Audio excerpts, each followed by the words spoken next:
Halo teman-teman semuanya, semoga kabarnya semakin baik dan di sini saya akan bahas tentang bagaimana cara mengatasi takut akan mati. Banyak orang-orang yang memiliki gangguan kecemasan itu mengalami ketakutan akan kematian dan ya itu memang sangat mengganggu ya karena jadinya kita jadi khawatir terus, jadi cemas terus, bahkan beberapa orang akan merasa khawatir ketika tidur. Nanti kalau tidur kemudian tiba-tiba meninggal gimana dan sejenisnya. Ada beberapa orang yang juga sangat takut akan kematian sehingga ketika misalnya ketika datang ke terapi gitu kan, disuruh untuk tutup mata aja udah ketakutan, kekhawatiran yang luar biasa. Nah, teman-teman yang masih mengalami ketakutan akan mati, saya akan bahas gimana caranya supaya teman-teman bisa lebih baik. Dan saya akan bahas di video ini, silahkan tonton. Dan bagi teman-teman yang belum tonton video saya sebelum ini, karena saya sudah bahas tentang bagaimana cara mengatasi takut mati juga ada di video ini, silahkan tonton juga. Oke ya? Nah, bagi teman-teman yang belum subscribe, silahkan subscribe sekarang. Oke? Teman-teman, berbagai macam awal cerita yang mengalami ketakutan akan mati. Ada beberapa teman yang mengalami asam lambung yang berlebihan, kemudian belum sembuh-sembuh juga, dan kemudian rasanya kayak nggak bisa nafas, kemudian mulai berpikir, wah jangan-jangan akan mati. Dan banyak orang-orang yang mengalami hal ini, asam lambung itu sangat gak nyaman, kemudian jadinya membuat jadi kepikiran, jadinya akhirnya bisa menjadi kecemasan karena pernah baca di Google, ya kan. Waktu asam lambung biasa ke dokter dan jadi harus asam lambung ya biasa aja. Tapi ndelalah gitu kan, baca di Google tanda-tanda kematian, tanda-tanda begini, wah langsung kemudian pikiran kemana-mana. Langsung pikiran, wah iya jangan-jangan bener ya. Nah itu deh, mulailah cemas. Ada juga orang yang mengalami ketakutan akan mati karena pernah mengalami kedukaan sebelum ini.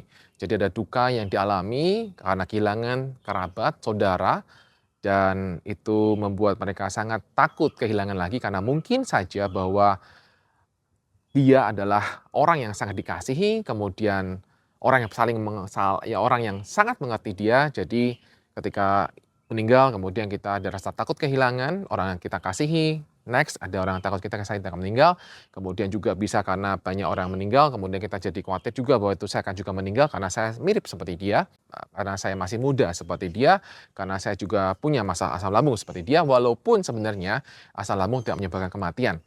Ya, tapi banyak orang di luar sana itu masih sering mengatakan asam lambung menyebabkan kematian, padahal sebenarnya tidak, sama sekali tidak. Ya, teman-teman tenang aja, asam lambung sebenarnya tidak berbahaya dan tidak menyebabkan kematian.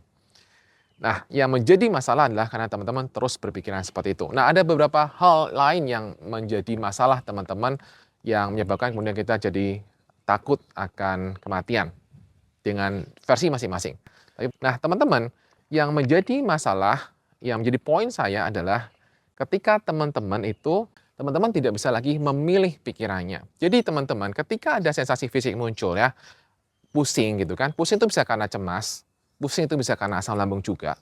Kemudian teman-teman mengalami rasa nggak nyaman di perut gitu ya, itu teman-teman langsung mikirnya, wah jangan-jangan akan bagaimana, sakit, jangan-jangan akan mati, atau rasa nggak nyaman di dada, jantung berdebar seperti itu, asam lambung bisa seperti itu, cemas juga bisa membuat seperti itu. Kemudian akhirnya teman-teman akan merasa, wah ini jangan-jangan akan mati. Ya. Nah, teman-teman yang baru pertama kali merasakan ini, mungkin akan kemudian karena merasa takut mati, kemudian ke IGD, kemudian pamitan sama orang-orang, minta maaf sama orang-orang yang udah senior gitu, minta maaf, maafkan saya, minta maaf sama family dan sebagainya. Tapi delalah sampai hari ini juga nggak mati-mati, ya kan? Ada kan banyak kok story yang tentang hal itu. Banyak orang yang kemudian karena merasa masa akan mati, masa itu waktunya mati, kemudian mereka udah pamitan sama banyak orang, tapi ternyata sampai hari ini juga nggak ada mati-mati. Kenapa? Karena mereka hanya mengalami kecemasan. Jadi cemas itu tidak akan membunuhmu. Cemas itu tidak akan membuat kita mati sebenarnya. Oke, yang menjadi masalah sekali lagi adalah pikiran kita. Pikiran kita bahwa ini akan mati, bahwa ini seakan mau mati. Nah, itu loh masalahnya teman-teman. Jadi teman-teman ketahuilah bahwa sebenarnya sensasi yang kamu alami itu tidak bahaya. Tapi memang seringkali kita akan langsung otomatis mikir itu bahaya. Nah, ini namanya disebut gangguan. Ingat, gangguan ya. Gangguan kecemasan karena mengganggu aktivitas kita dalam sehari-hari. Nah, teman-teman, jadi kunci untuk mengatasi itu adalah apa? Kunci dari itu mengatasi adalah kamu perlu untuk belajar. bagaimana memilih pikiranmu. Ya, memilih pikiran.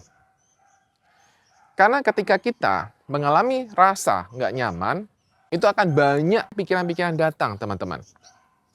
Oke? Akan banyak pikiran-pikiran datang, akan banyak pikiran-pikiran yang akan mengambil data dari masa lalu yang pernah kita punya.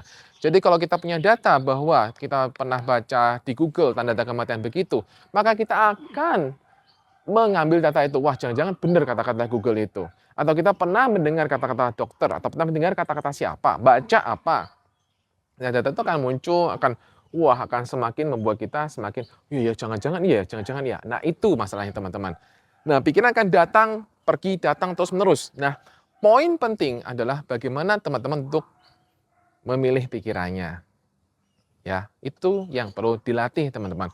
Nah, bagaimana cara memilih itu? Ada juga saya share, teman-teman. Teman-teman bisa lebih mengatasi pikiran-pikiran negatifnya. Teman-teman silakan traktir saya kopi secara virtual, ya.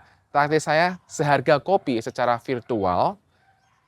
Maka saya namakan dengan traktir kopi. Di situ saya akan jelaskan 3 kesalahan besar kenapa pikiran itu sering datang menakut-nakuti dan kemana-mana.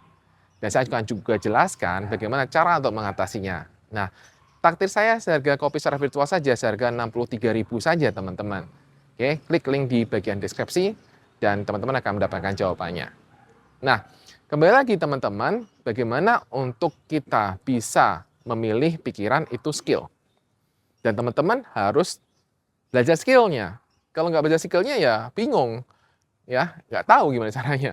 Nah, poin yang paling mudah adalah teman-teman adalah belajar untuk tidak lagi mau di prank. Udah itu aja dulu. Oke, itu aja dulu dilatih. Teman-teman, ada cara yang sering saya share juga di video, yaitu untuk masa pikiran negatif adalah katakan cancel, cancel, cancel. Itu batal, batal, batal, batal. Oke, dan kemudian katakan, saya memilih percaya bahwa saya baik-baik saja. Saya memilih percaya bahwa saya sehat.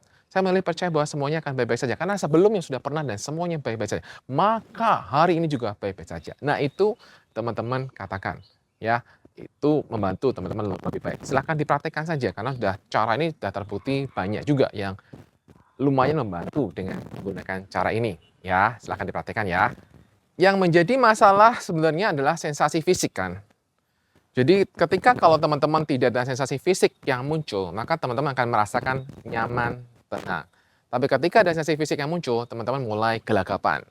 Ya, itu yang biasanya membuat teman-teman jadi ketakutan akan mati juga. Nah, teman-teman, untuk mengatasi sensasi fisik yang muncul supaya teman-teman nggak gelagapan adalah gunakanlah yang saya juga sharing di video adalah gunakanlah cara untuk shaking. Shaking itu apa? Getarkan tubuh saja. Getarkan aja tangan, getarkan aja kaki, getarkan aja badan, udah getarkan aja. Selama kurang lebih 2-3 menit ketika Anda mengalami sensasi. Anda boleh duduk, boleh. Boleh berbaring, boleh, silahkan. Nggak ada masalah dengan itu. Ketika teman-teman melakukan shaking atau menggetarkan badan, itu akan menstimulasi saraf parasimpatis untuk aktif. Saraf parasimpatis itu apa?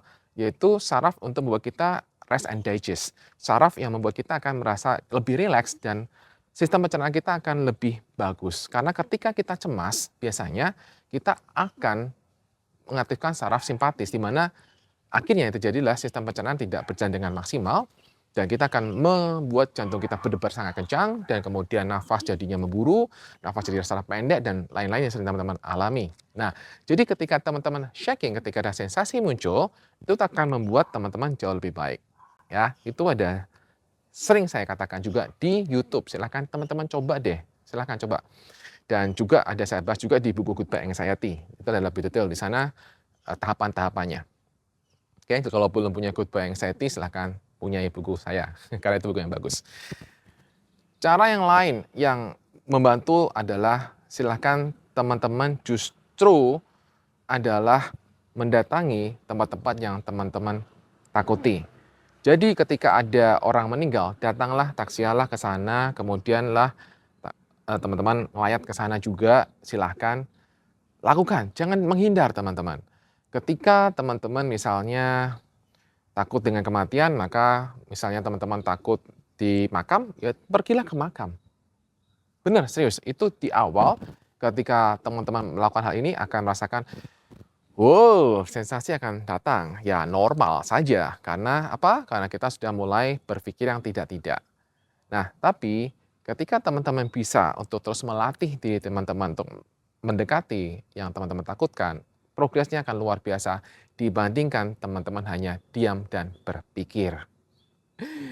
Teman-teman ketahuilah ketikanya diam dan berpikir, maka pikiran akan semakin membesar, akan semakin kemana-mana.